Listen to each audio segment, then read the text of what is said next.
যে ইহুদিরা সারা দুনিয়া বাদ দিয়ে মদিনায় কি করছিল, এখন তারা সারা দুনিয়া বাদ দিয়ে জেরুজালেমে কি করে? যদি আমেরিকার ওর প্রতি এত মহব্বত থাকে তার ওর দেশে জায়গা দেয় না কেন বলেন? যদি ফ্রান্সের ওর জন্য এত মহব্বত থাকে ওর দেশে জায়গা দেয় না কেন? ব্রিটেনে জায়গা দেয় না কেন? মুসলিম ল্যান্ডে কেন? ওখানে কেন? কারণ ওরা দুইটা প্রতীক্ষায় বসেছিল। কয়টা ভাই? এক, ওরা ব্যাপক নির্যাতিত হচ্ছিল। এই নির্যাতিত হচ্ছিল ওদের দোষেই, ওদের পাপের কারণেই। কারণ এর আগে ওরা ভালো ছিল, এটা আমি হিস্ট্রি আলোচনা করেছি। এর আগে ওরা ভালো ছিল, বাইতুল মুকাদ্দাস আল্লাহ পাক ওদেরকে দিয়েছিলেন। যখনই ফাসাদ করেছে আল্লাহ বের করে দিয়েছে, আবার ফাসাদ আবার বের করে দিয়েছে। এই করতে করতে শেষে গিয়ে ওরা দুইটা সুযোগ খালি বাকি ছিল। এক, ওদের একজন মাসিহ আসবে, যেই মাসিহ আসলে তারা আবারও সেই রুলিং স্টেট হবে। সেই মাসিহকে আল্লাহ পাঠালেন, ঈসা আলাইহিস সালাম। তাকে তারা হত্যার চেষ্টা করলো। বলেছি ওরা নবীদেরকে হত্যা করা জাতি। আল্লাহ পাক ক্ষুব্ধ হলেন, ওদের উপর আবার গজব দিয়ে দিলেন। আরেকটা চান্স বাকি ছিল। এই চান্সটা হচ্ছে তাদের তাওরাতে আছে শেষ নবী একজন আসবেন, যার নাম হবে আহমদ। এখন চিন্তা করলো যে মাসিহকে তো আমরা পেলাম না, শাস্তি হয়ে গেল, অ্যাটলিস্ট শেষ নবীকে যেন পাই, মদিনায় চলো যাই। তো মদিনায় গিয়ে তারা বসে থাকলো। এখন মদিনায় ছিল ওদের তিনটা গোত্র, বনু কোরাইজা, নাম মনে রাখবেন, বনু কাইনুকা, বনু নাজির, তিনটা। কেন বসে আছে ভাই তাহলে এখনো মদিনায়? শেষ নবীকে পাওয়ার জন্য। কারণ শেষ নবীর উম্মত হতে পারলে আবার সম্মানিত হবে। এবার আল্লাহ পাক ওদের উপর অনেক রহম করেছেন। এত নিকৃষ্ট হওয়ার পরে আল্লাহ পাক যে রহমটা করেছেন, এতে বুঝতে পারছি ইনশাল্লাহ আমরা জান্নাতে যাব। উম্মতে মুহাম্মাদিকে আল্লাহ পাক আরো বেশি রহম করবে ইনশাআল্লাহ। কিরকম? এত বড় বড় ঘটনা ঘটানোর পরেও, নবী থেকে হত্যা করার পরেও আল্লাহ পাক মুহাম্মদ সাল্লাল্লাহু আলাইহি ওয়াসাল্লামকে মক্কা থেকে মদিনায় পাঠালেন, তাই না? ওখানে ইহুদিরা ছিল, সেই ইহুদিরা অপেক্ষায় বসেছিল শেষ নবী। একটু বসেন, আমি শেষ করে দিচ্ছি প্লিজ, 10 মিনিট। শেষ নবী আছে ওখানে, আমরা যদি তার উম্মত হতে পারি, বায়াত নিতে পারি, তাহলে আমরা ধন্য হব। আল্লাহর নবী তাদের দরজা পর্যন্ত গেলেন। শুধু তাই না, তাদের কেবলার দিকে মুখ ফিরিয়ে 16-17 মাস নামাজও পড়লেন, তাই না? তাদের সাথে মদিনা সনদ হলো। তারা চিনলো।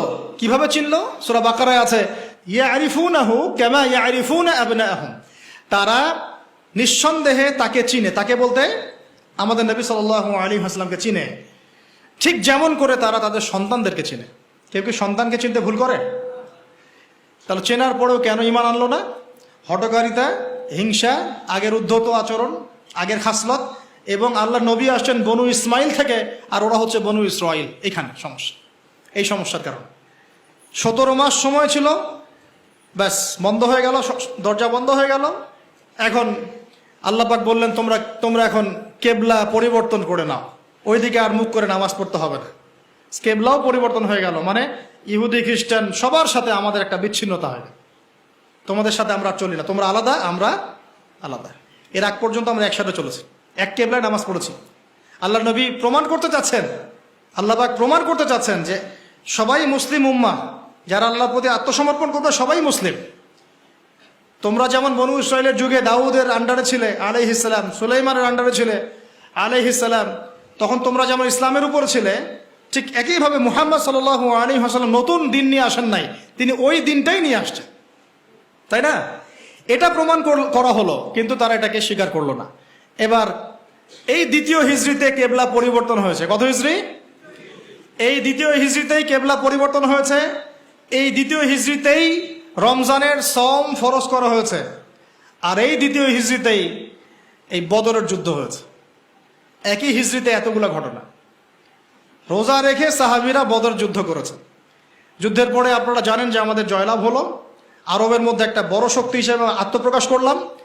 এবং ইহুদিরা এখন মুশরিকদের সাথে একত্রিত হয়ে, এখন যেমন তারা সারা বিশ্বের অ্যালায়েন্স গঠন করে মুসলিমদের বিরুদ্ধে চলে গেছে না, ওই সময় তারা অন্যান্য মুশরিক, বেদুইন, অন্যান্য যারা ছিল শত্রু নাসারা, এদের সাথে একত্রিত হয়ে ইসলামের এগেইনস্টে তারা অপতৎপরতা চালাতে লাগলো।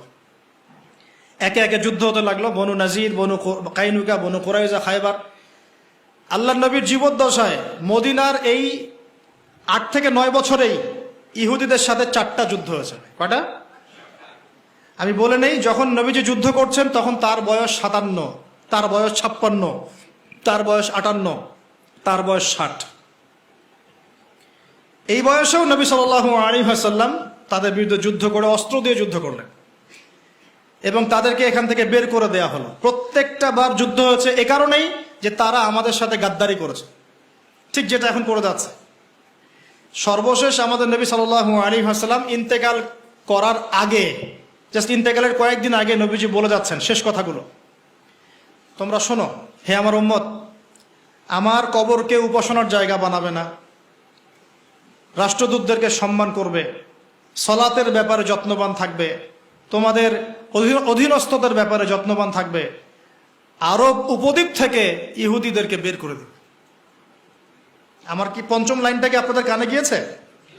কি বলেছেন আল্লাহ নবী? আরব উপদ্বীপ থেকে এদেরকে। তা আমাদের নবী রহমাতুল্লিল আলামিন নন?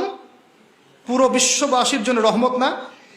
তিনি যখন বলতে পারলেন এই কথা, তার মানে বুঝতে হবে এই ইসলামের সবচেয়ে বড় শত্রু কিনা, তার দ্বারা আমাদের কোনো কল্যাণ হতে পারে।